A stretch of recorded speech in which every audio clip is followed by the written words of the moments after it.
ஓம் ஹேரம்பாய மதமோதித்த மம சங்கட நிவாரய ஸ்வாகா. நான் பாலகோபாலா பக்தை லதா பேசுகிறேன். அனைவரும் சப்ஸ்கிரைப் பண்ணுமாறு வேண்டிக் கொள்கிறேன். இந்த ஹேரம்பாய மதமோதித்த மம சங்கட நிவாரய ஸ்வாகா நான் ஏற்கனவே சங்கடக சதுர்த்தியுடைய ஆடியோவில் நான் சொல்லியிருப்பேன். ஏன்னா அந்த ஸ்லோகத்தினுடைய ஸ்பெஷல் நமக்கு எல்லாத்துக்கும் தெரியும். அப்படி தெரியலன்னா திருப்பியும் போய் நீங்கள் அந்த வீடியோவில் பாருங்கள். ஏன் இந்த பதிவு செய்கிறேன் என்றால் அது எல்லாம் எல்லாம் உங்கள் நலனுக்காகவே. நான் என்ன இந்த ஸ்லோகத்தில் முக்கியமான சிறப்புகளை பற்றி ஒரு 3 ஸ்லோகம் சொல்கிறேன். அந்த ஸ்லோகம் யாருக்காக எதற்காக அப்படின்னு நீங்கள் பார்த்தீங்கன்னா 10th +2 மாணவர்களுக்காக.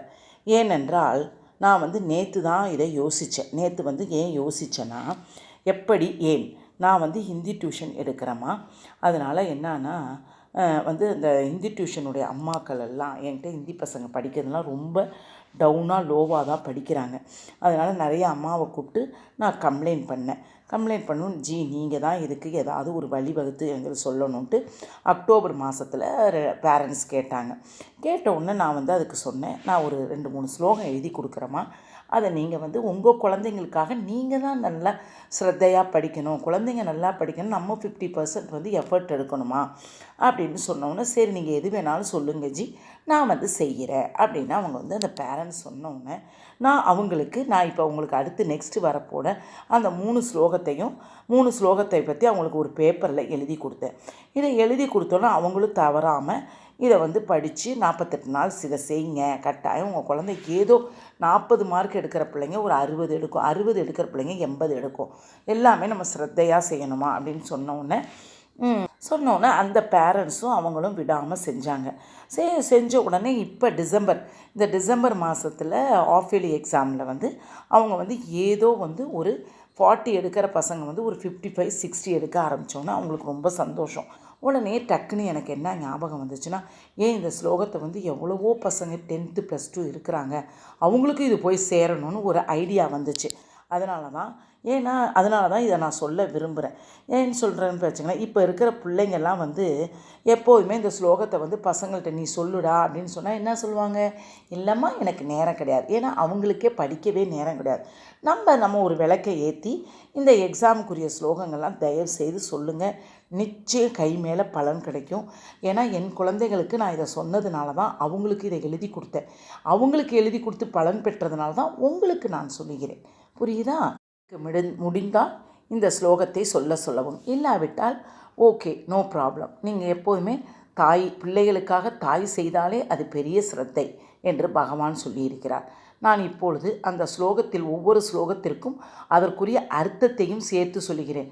நான் இன்னொரு 2 நிமிஷம் நெக்ஸ்ட்டு வரக்கூடிய ஆடியோவில் ஸ்லோகம் மட்டும் ராகத்தோடு நான் பாடி உங்களுக்கு அனுப்புகிறேன். இதை நீங்கள் டெய்லி ஒரு பேப்பரில் எழுதி வச்சுட்டு கட்டாயம் விளக்கேற்றி 10th +2 பிள்ளைகளுக்காக இதை நீங்கள் சொல்ல வேண்டும். தயவு செய்து பிள்ளையாருடைய ஸ்லோகத்தை மறக்கக்கூடாது. இந்த ஹேரம்பாயை சொல்லிவிடுங்க.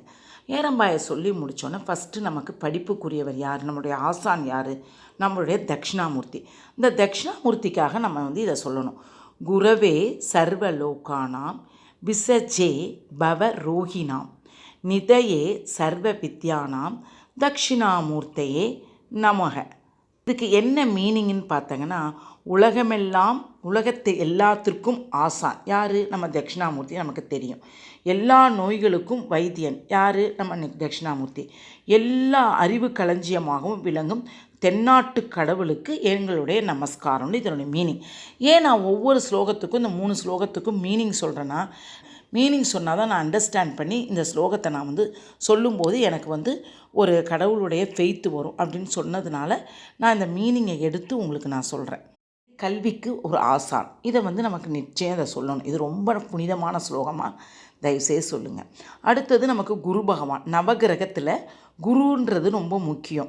குருவுடைய பார்வை இருந்தால்தான் நமக்கு நல்ல படிப்பு வரும். சில பிள்ளைங்க நல்லா படிக்குங்க, அந்த எக்ஸாம் அப்போ டக்குன்னு மந்தமாக போயிடும். சில பிள்ளைங்க படிக்கவே படிக்காதுங்க. ஆனால் இந்த மாதிரி ஒரு மோட்டிவேட்டனாக நீங்கள் ஸ்லோகம் சொல்லி விளக்கு ஏற்ற அதுங்க நிச்சயம் மார்க் வாங்கும்.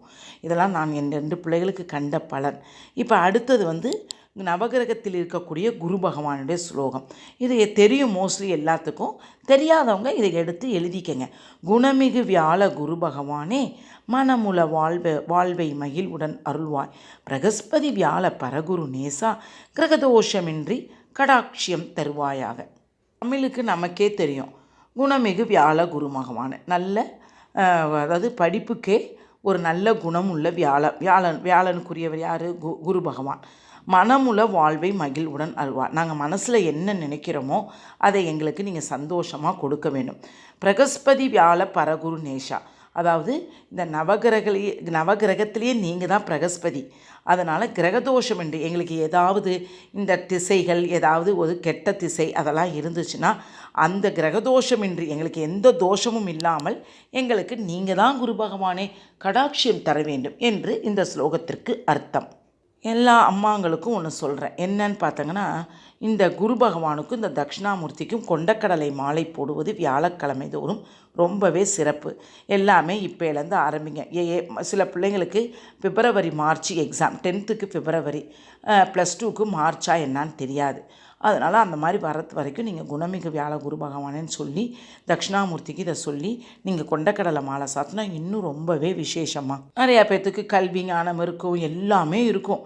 கல்வி ஞானம் இருக்கும், நல்ல அறிவு இருக்கும், எல்லாமே இருக்கும். ஆனால் நமக்கு ஒன்றே ஒன்று என்ன முக்கியம்? நமக்கு நல்ல ஹெல்த்தி. சில பிள்ளைங்க நல்லா படிச்சுட்டு போகும், எக்ஸாம் ஹாலில் உட்காந்தோன்னே என்ன ஆகிடும்? தடன்னு பயம் வந்துட்டு எல்லாமே மறந்த மாதிரி ஆகிடும். அந்த மாதிரி இல்லாமல் இருக்கிறதுக்கு ஒரு ஸ்லோகம். புத்திர் பலம் யசோ தைரியம் நிர்பயத்துவம் அரோகதா அஜாட்டியம் வாக்படுத்துவம் ச ஹனுமத் ஸ்மரணாத் பவேத். இந்த ஸ்லோகம் அனுமனுக்குரியது. எதுக்கு அனுமனுக்குரியது அப்படின்னு பார்த்தங்கன்னா, நம்மெல்லாம் இப்போ அனுமனை நிச்சயம் ஒரு வியாழக்கிழமை அவருக்கு சிறப்பான ஒரு நாள்.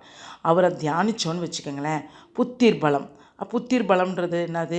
நல்ல அறிவு, வலிமை, புகழ், தைரியம், அச்சமின்மை, ஆரோக்கியம், சோர்வின்மை எல்லாமே நமக்கு கொடுக்கக்கூடியவர் யாருன்னு பார்த்தா நம்மளுடைய ஆஞ்சநேயர் குட்டி. இந்த புத்தின்றது என்னன்னு பார்த்தா புத்திசாலித்தனம். பலம்ன்றது நமக்கே தெரியும் வலிமை. ஓகேவா? தைரியம்ன்றது நமக்கு எக்ஸாம் ஹாலில் உட்காரும்போது நல்ல பொறுமையாக சிந்தித்து செயல்பட்டு அதை எழுதணும் எக்ஸாம். நிர்பயத்துவம்னா நமக்கு எந்த பயமுமே இல்லாமல் இருக்கணும். அப்புறம் அரோகதம் அப்படின்னா இந்த எல்லா நோயிலிருந்து நம்ம நிச்சயம் விடுபட வேண்டும். அஜாத்தி அப்படின்னா நம்ம எல்லாம் படிப்போம், இதுக்கு எக்ஸாம் அப்போ கிளம்பும்போது நமக்கு அப்படியே சோம்பேறியாக இருக்கும். அந்த சோம்பலிலிருந்து விடுபடுவது. ஓகேவா? படுத்துவம் அப்படின்னா பேச்சு திறமையில் நம்ம சரியாக இருக்கணும். இதான். அதனால் இதெல்லாம் நம்ம கரெக்டாக இதை செய்யறதுக்காக தான் இந்த ஸ்லோகம் 3 எழுதியிருக்கிறேன். பிடித்திருந்தால் லைக் பண்ணவும் ஷேர் பண்ணவும். இன்னும் 2 நிமிஷம் அடுத்த வீடியோவை கண்டினியூவாக பாருங்கள். ஏன்னா இந்த 3 ஸ்லோகத்தையும் 3 தடவை நான் என்னோடய வாய்ஸோடு கொஞ்சம் பாடி அனுப்புகிறேன். இதை அட்லீஸ்ட் உங்களால் சொல்ல முடியலன்னா நீங்கள் அட்லீஸ்ட் வீட்டில் உங்கள் ரெக்கார்ட்லையாவது போட்டு கேளுங்க. ஓகேவா? ஃபோன்லையாவது போட்டு கேளுங்க. என்ன? ஓகேவா?